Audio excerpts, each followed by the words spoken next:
Woo! Rich Dad Poor Dad, a book written by Robert Kiyosaki, changed the way I think. It made me realize that I was a typical member of the workforce headed for a lifetime working for money. And that was contrary to how I imagined my future self to be. As it turns out, I lack education. Whoa! I graduated with a degree, BS Chemical Engineering. And I'm saying I lack education? Well, I am referring to financial education. By the time I received that book as a gift from a friend back in 2010, my financial IQ was just low. So I'm really thankful to have received that. Otherwise, I wouldn't be getting that much needed slap in the face. The author stresses the importance of financial literacy and advocates the idea of aiming for financial independence. As it is the first book that told me about these things, then it really made an impression on me. You can easily find a summary of the book on the web if you're interested, or you can just buy one. It's cheap. What is not cheap though is Cashflow 101. It is a board game invented by the author himself. It simulates this life of working for money and then you try to get out of it. It was mentioned at the beginning of the book. Although I was interested about the game, I didn't really bother buying one because I found it expensive. But 2 months ago, I had this friend who organized a financial literacy seminar. And the highlight of that was to make the attendees experience the game Cashflow 101. So when he invited me to come, I said yes. So I'm here with Mr. Larry, the organizer of what's this? What did you organize? I just organized a financial literacy program for the Philippine Engineering Association in Korea. Welcome to the PILAC program. Yay! For your information, the information of the participants, I'd like to define what PILAC is first. Pinili ko yung PILAC kasi mahirap gumawa ng acronym ng ginto. So, ito na yung pinakamadali. Ginto sana eh. So, silver na lang. So, ang objective natin dito sa game na to ay makalabas sa rat race. Sa totoong buhay, we work, we get paid for our time rendered to our companies, and then we use our money to pay our bills, pay for the necessities. Then we go back to work to earn more money. So, it is an endless cycle. And the cycle that we want to break. Why did you have this kind of initiative? Okay, so I organized this initiative because I have noticed that Philippine engineers have this certain problem in the sense that they work abroad, and even though that they make a lot of money, engineers know how to make a lot of money, but they don't know how to make their money work for them. And I saw it as a leadership opportunity to solve that particular problem. That's why I'm doing this financial literacy program. Yeah, passive income. So this is income that comes from businesses. Kung meron mga rental properties, mga bahay na pinapaupahan natin, o kunyari nag-author tayo ng isang book and we get royalties from it, that is a form of passive income. So whenever in the game, whenever your passive income exceeds your total expenses in the game, you are out of the rat race and you can go into the fast track.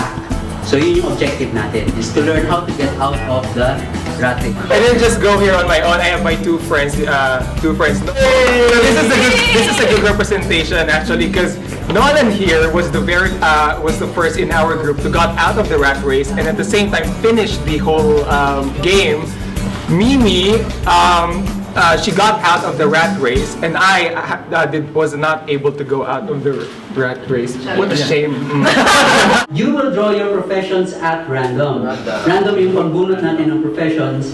And if you do not like your first choice, you can discard it. Pwede nyo itapon. And you can draw again. Pero if you draw for the second time, you're stuck with your second choice. You're ano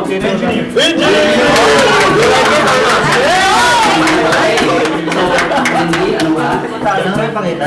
Pwede ito kailangan nyo makita kasi Business manager!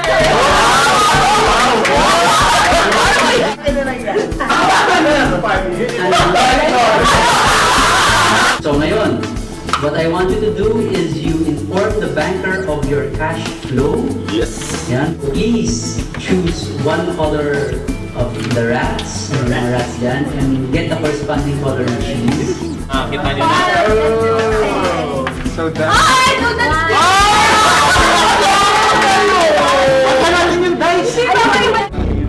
engineer yan, pa ha? ako, 800. Hindi, huwag mo sulatan yung...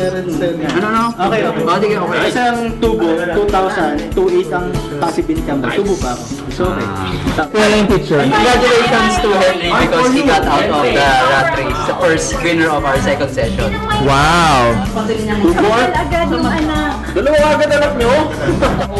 Henry has been able to get out of the rat race, and he was also able to win the fast track by landing and buying his dream. So,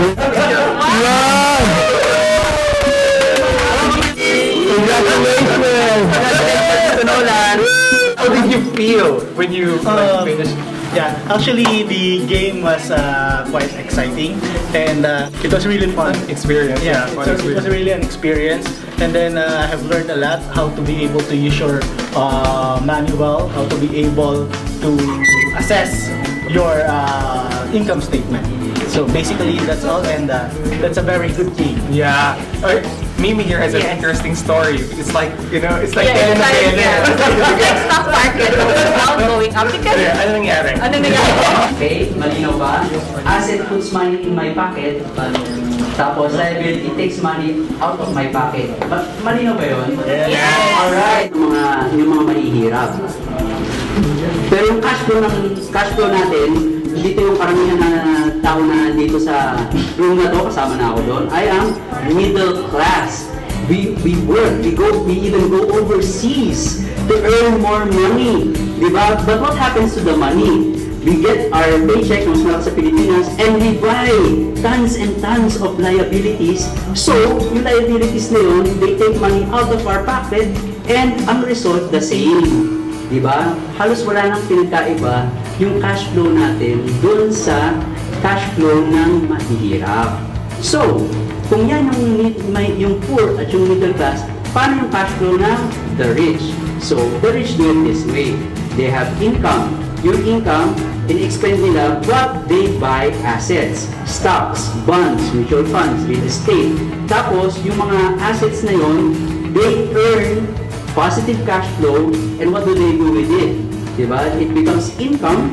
Yung income na yun, they add with their current paychecks, and guess what? They buy more stocks, bonds, mutual funds, or other assets, and nagiging virtuous cycle siya. Dumadating yung point na sobrang laki na ng asset columns nila, hindi na nila kailangan yung income nila, and assets itself already pays for their monthly expenses.